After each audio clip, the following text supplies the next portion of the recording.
Hello and welcome to the Business Calculus Review course. My name is Lawrence Morales. In this first topic we're going to do three things. First, we'll introduce the course and give you some information about what it's about and how it's structured. The next thing we'll do is do a quick introduction to the topic or the subject of calculus. And then we'll launch into the main portion, which is a treatment of different kinds of functions related to the business world. So we'll talk about cost functions, demand functions, revenue functions, and profit functions. All right, so with that, let's go ahead and get started. So first, let's talk about the course objectives. Our first objective for this course is to prepare you for future quantitative courses that you'll be taking in this program.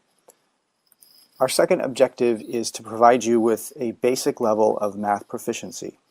So in this course, we're not trying to give you a complete or theoretical view of calculus. We're trying to give you something that's very practical and that fits very well with the program that you're in. And so to do that, what we want to do is give you some confidence in your mathematics, help you to review some things that you may have forgotten, and introduce you to some new ideas that you probably haven't seen before. Our last objective for this course is to satisfy some accreditation requirements to make sure that the degree program in which you're in is recognized by the accrediting bodies. As for prerequisites, I generally don't assume that you know a whole lot about calculus in particular. And when it comes to algebra, there are two basic things that I assume that you know how to do or that you've seen before and can review on your own if necessary. The first one is how to solve basic equations either of a linear or a quadratic nature. And we'll do a little bit of review of those kinds of equations in this course, but I'm going to have to assume that you've seen this stuff before and will be able to review it on your own if necessary.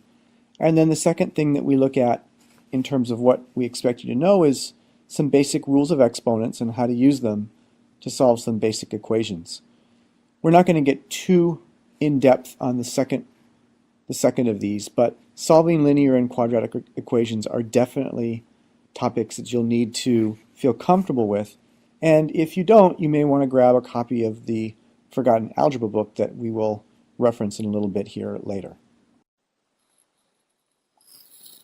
Here's a list of the resources that you're going to need to be able to get through this course. Obviously, because it's an online course, you're going to need regular access to the internet. All of our assignments, our homework assignments, the lectures are all accessible via the internet. The second thing you're going to need is a scientific calculator.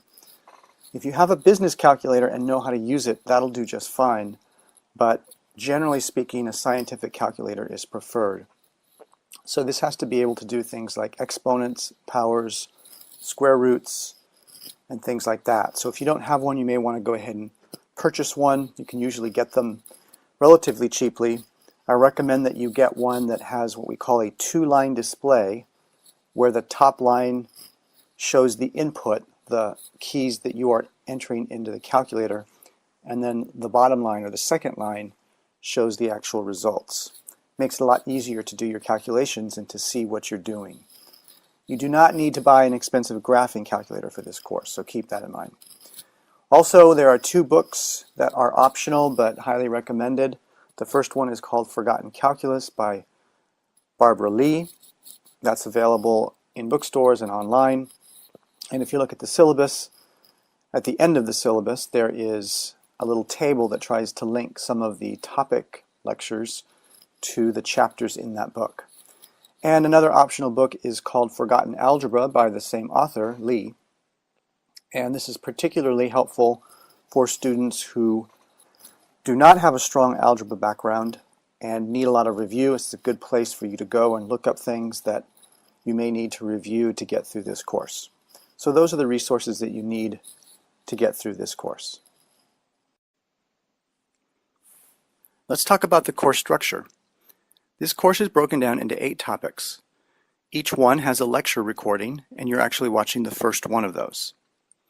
In the lecture recording, I present all the new material for that particular topic. When you're done with a lecture recording, you begin what's called a lecture project. This is typically one problem, a more complex problem, that's based on the lecture that you just watched. And it it's a problem that is broken down in steps for you so you can see how to attack that particular problem. So this is designed to not only review what you've just watched and heard in the lecture recording, but to also prepare you for the homework. When you finish the lecture project, you can then move to the online homework. Each topic has one of those. And this is a series of problems, usually between 10 and 15 of them, that ask you to apply the ideas and practice the concepts that you learned in the lecture recording. A separate video will actually walk through how the online homework works. There's some great features set up on the Video1A system that really will help you to learn and help you to make sure that you are tracking with the material and understanding as you go along. After you finish an online homework for a particular topic, there's a short quiz, and it is short, usually between 1 and 3 questions, that tests to see whether or not you understand the most important concepts and ideas from that topic. So each topic, and there are 8 of them like I said, is composed of these different pieces, and at the end of the quarter we'll wrap everything up with a final exam, and that will have 2 pieces. One will be an untimed piece designed to help you review the whole quarter, and the second portion of the final exam will be a timed exam, 2 hours. That is sort of like a typical standard exam. It will be online, but it will be timed.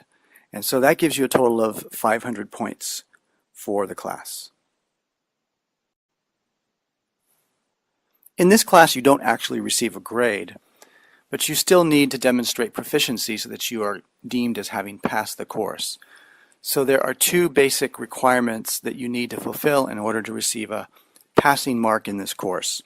The first one is that you earn at least 80% of all of the points possible in this course. So if there were 500 points possible, you would need at least 400 of those. The second thing that you need to do is score at least 70% of all of the points that are on the final exam. If you do both of those 2 things, you will receive a passing mark in this course.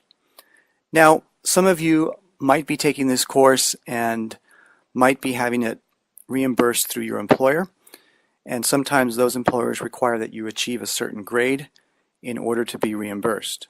So I will track your points, and at the end of the quarter you will receive a letter from the registration office that gives you proof that you took the course, how much you paid for it, and what your grade is based on the percentage of points earned in the course. And so you'll see here a breakdown of what those percentages and grades mean. So at the end of the quarter, all of that will come to you in a letter.